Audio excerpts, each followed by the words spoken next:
Hello, everyone. Welcome to Just for the Love of Reading, where we read books to inspire, motivate, and empower.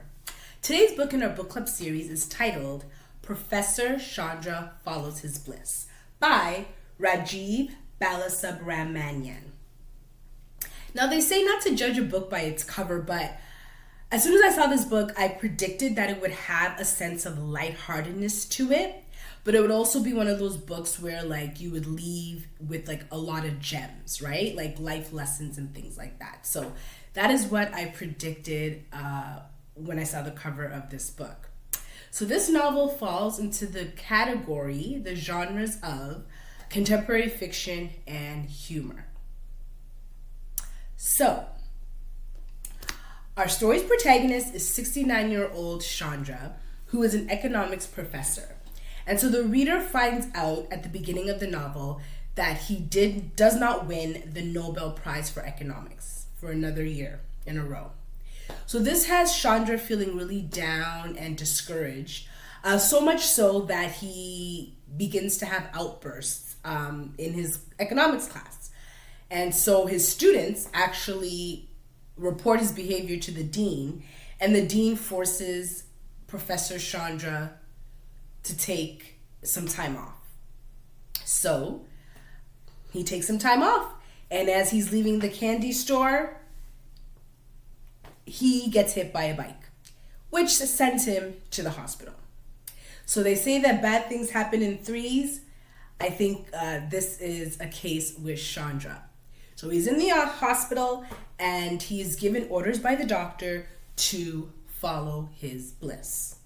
So the reader wants to know, will Professor Chandra follow his bliss?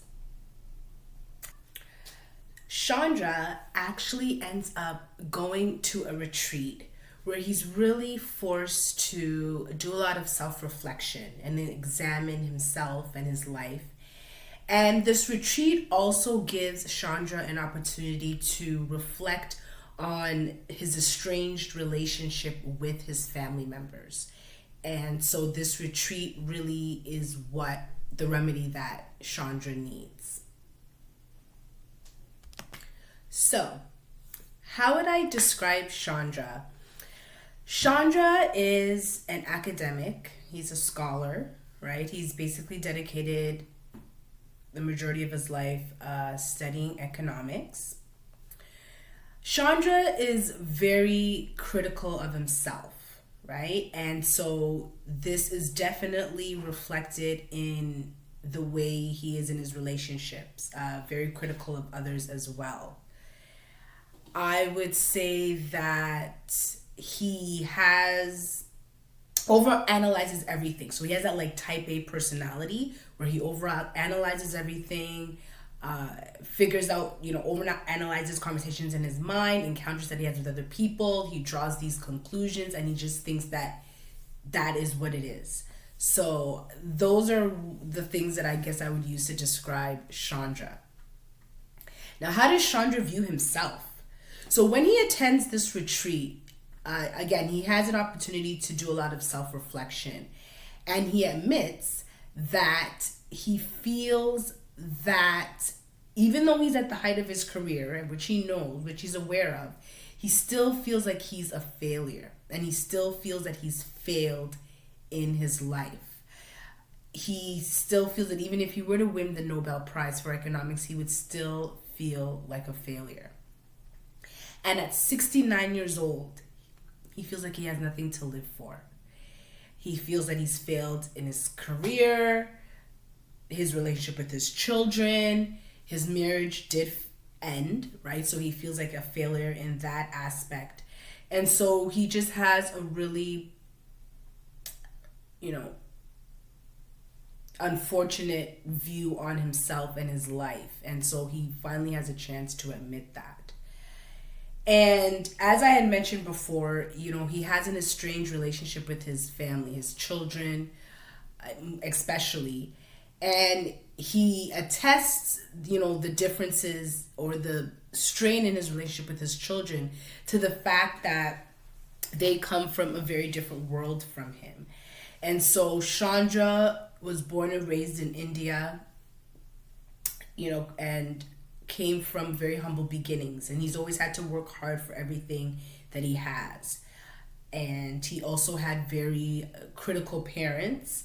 And so this definitely clashes with the upbringing of his children, who were given a lot more opportunities than he had growing up. And so he feels as if, they went to the finest schools and they've had a lot of things handed to them. And he compares his upbringing to theirs, and he actually refers to it as a compassionate rearing and child-centered mollycoddling, right? So very lenient upbringing compared to his own. And so when I dive into his relationship with his children, we can see how this clash really does play out in his relationships with his kids. And then the outcome of it all.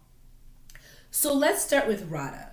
So Radha is Chandra's oldest daughter, and they were very close growing up. And so he always thought that she would be the daughter that would uphold the Indian cultures and traditions. So he's very delighted when he finds out that she's actually taking a visit to India. So he's like, okay, to learn more about the culture and everything is going to be great. But what ends up happening is that Radha ends up coming back and she has a complete change of views on life. Yes. So Chandra is shocked and disappointed when she comes back with what he terms to be a radical imperialist against Western ideologies. Okay? And so he really believes that his daughter was highly influenced by his brother, who still lives in India. So she comes back to America, very different views. It clashes with Chandra's. Chandra tries to reason with her, in some ways impose his beliefs on her. And what ends up happening is that Radha actually ends up cutting her dad off completely. So for a few years, they never kept in contact. He would send her emails. He would try to get a hold of her. He would ask his other children about her, and he just wasn't able to get a hold of her. So, this really disappoints Chandra and hurts him deeply, just knowing that that was the way in which his oldest daughter decided to, relate to him. So this definitely puts a strain on their relationship. And when they reunite, they actually have an opportunity to talk about their issues. And so Radha admits to her dad that she just always felt that everything she did was never good enough. And so we do see this as a common theme among his children, where they feel that everything that they did was never good enough for him. And so she expresses that to him. And he also expresses his hurt and disappointment at the way in which she chose to cut him off from her life. So, they end up talking, reasoning, and, expressing their thoughts. And they end up, rebuilding or reuniting and trying to work on their relationship. And as a reader, I really do believe that in the case of Radha and her father, Chandra needed to let his daughter live and form her own beliefs and opinions and just have her own life experiences for her to figure out what she really wants and what she really believes in. And I believe that Radha needed to go out into the world and experience her own life, and that was what allowed her to understand her father better, just having to go out into the world and make her own mistakes. And I think that's a very big part in their relationship. And so they end up, again, talking it out, and it looked as if that they were in a place where they were, ready to move forward together. All right, so let's go to Sunny, Chandra's only son and middle child. Now, growing up, like most sons, Sunny idolized his father, wanted to be just like him, loved him dearly, loved everything he did. And as Sunny got older, he changed his views and sort of made his life mission to sort of like out-earn his father and outdo his father in some way. And so we see that with Sonny, he actually takes a career path that's the complete opposite to his father's academic, scholarly, economics field in that area. Sonny actually becomes a mental health and wellness coach. So he devotes his entire career on mindfulness and mental health and wellness, and all these things that are complete opposite to his father, and in a way oppose his father's views on life. Now, one may see that Sonny sort of forges his own path and kind of goes and does his own thing. But what I think is that deep down inside, Sonny's decision in life was still rooted in, I don't know if it was trying to prove his father wrong, trying to get his father's approval, maybe it could be a mixture of both. But a lot of Sonny's decisions in his career and in his life still had his father at the foundation of it all, even though he may have thought that he was forging his own path. So tell me what you think about that. So he ends up, taking the mental health and wellness route, and he actually invites his father to one of his retreats titled The Neglect of the Mind in Contemporary Economics, right? So he invites his dad to one of his seminars, trying to reason and trying to prove his point to his father. What this ends up doing is that Chandra just still believes in what he believes, right? He believes that there's certain things that the mind cannot solve. Certain things are logical, scientific, and that's just the way it is, right? So we see Sonny's attempt at trying to let his dad see a different perspective, and we see that it doesn't really work, right? But what I think ends up happening between Sonny and Chandra is that they eventually get to a point where they actually accept each other for who they are, right? And they accept each other for their differences. And I think that was important for both characters because they needed to just realize that they're their own person as individuals. And so we see that this level of understanding, especially on Chandra's part, right? Because again, as I had mentioned, his children always felt that they were never good enough for their dad, or whatever they did was never good enough. So for Chandra to just accept his son for the route that he's chosen was crucial for the relationship to stand a chance. And so we sort of see them mend this, as time goes on. So let's dive into Jasmine. So Jasmine is Chandra's last born, and she's the youngest. And she didn't do well on her SATs, so she will not be getting into a good college. And so we see that this really affects Jasmine. And also, she is the child that was most affected by her parents' divorce. And so this combination of, her family breaking up as well as her not having any idea of her future causes her to become, to use substances. And so what ends up happening is that she's actually given court orders to attend rehab to deal with her situation. So we see here that this is an opportunity for Chandra to really come through for his daughter and really do what he needs to do to help her. Instead of sending her to rehab, he actually gets her into a monastery because he felt that the influence of the rehab center wouldn't be good for her. So he goes, makes a few calls, gets into his connections, and actually gets her into a monastery. And we really see Chandra come through for his daughter in the best way. He does whatever he needs to do to help her get better. He puts his feelings aside for, his ex-wife, his ex-wife's husband, his other children. He puts everything aside and does what he needs to do to help Jasmine. And it's Jasmine who actually plays the role of bringing the family together because everyone's able to come together to help her. And that's one of the things that she really wanted was to have her family together for the holidays. And so we see the family come together for Jasmine, and I feel like this is the role that she plays in the story and in Chandra's life. And again, Chandra is able to really come and save his daughter and do what he needs to do to save her.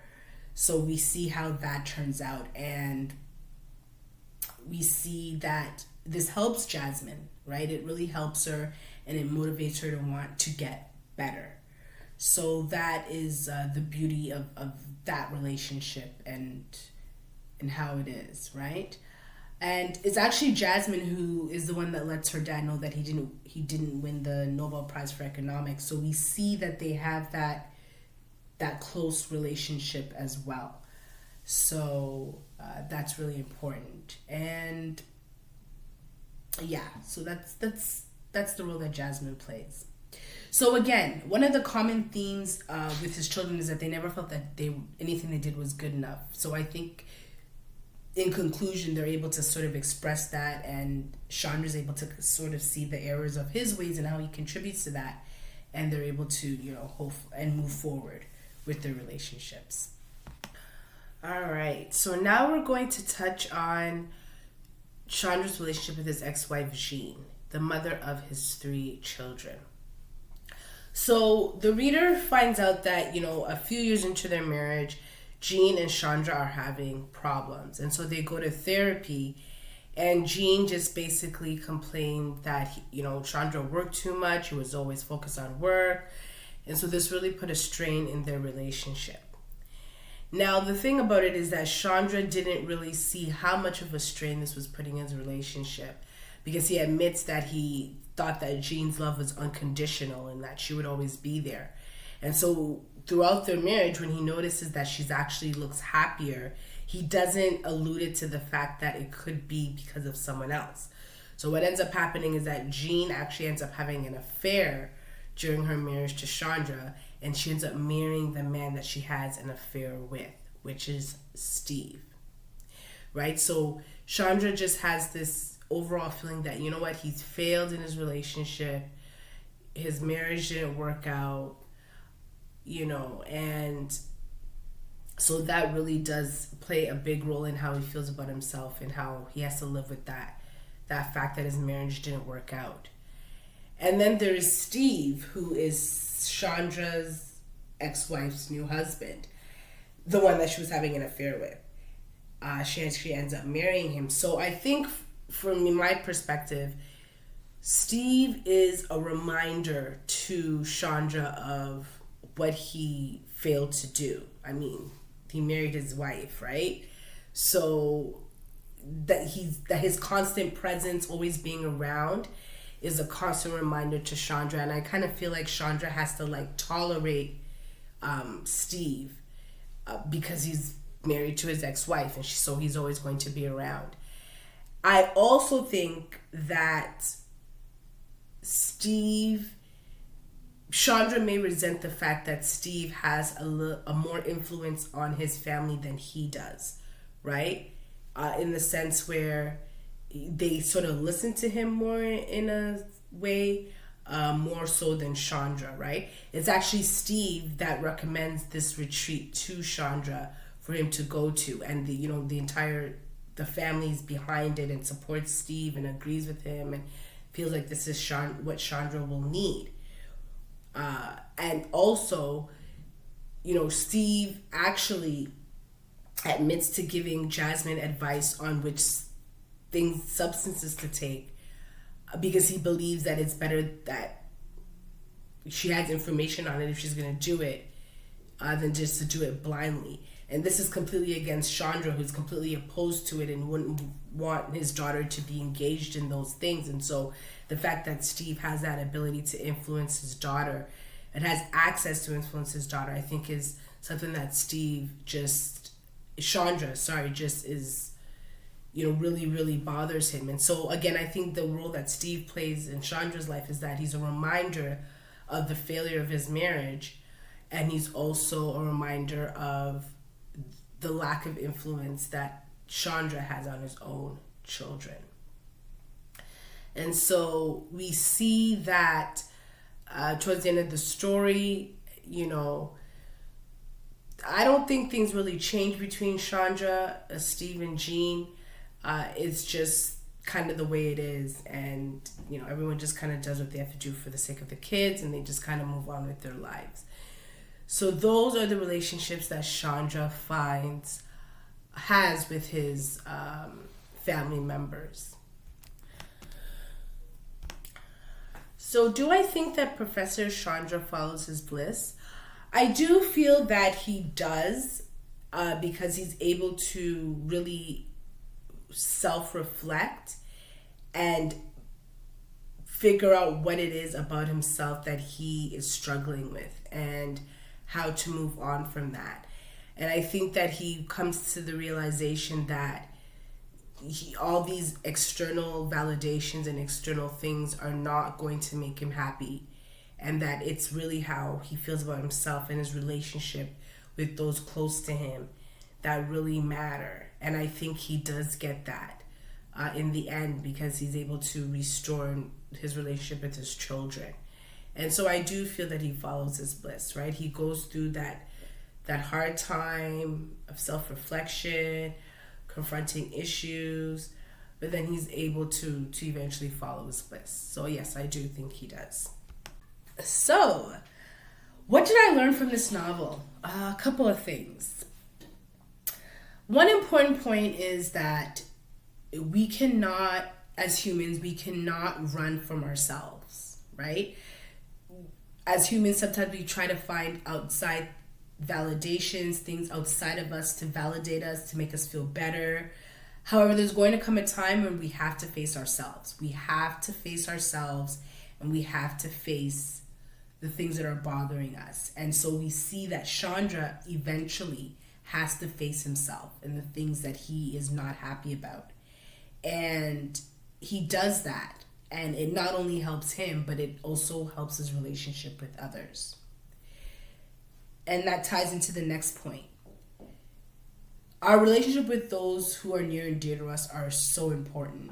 And although I believe that it's important to stand firm in our beliefs and the things that we believe in, when the people nearest and dearest to us are telling us the same things about ourselves, that is when we have to take a look at ourselves and kind of examine what we need to work on, right? And so we see that there's a common theme with Chandra and his kids, even his wife, things that they've been telling him about himself. And he finally is able to acknowledge that and realize how it's affecting his relationships. And so he does try to work on making positive changes. So that was another thing that I learned. How did this inspire me? This inspired me to go on a retreat. I just want to go on a retreat. I want to go somewhere where I'm wearing light clothing, eating light food in a totally zen area away from society, and just a chance for me to reflect and unwind and connect with other people and really have a safe space where I can just express how I feel. So yeah, I need to put that on the list of things to do. How did this story empower me? Wow, it really touched on the importance of enjoying the journey. A lot of the times as humans, we're reaching for the destination. And when we get there, we may not even, if we get there, we may not even be happy with the results of the destination.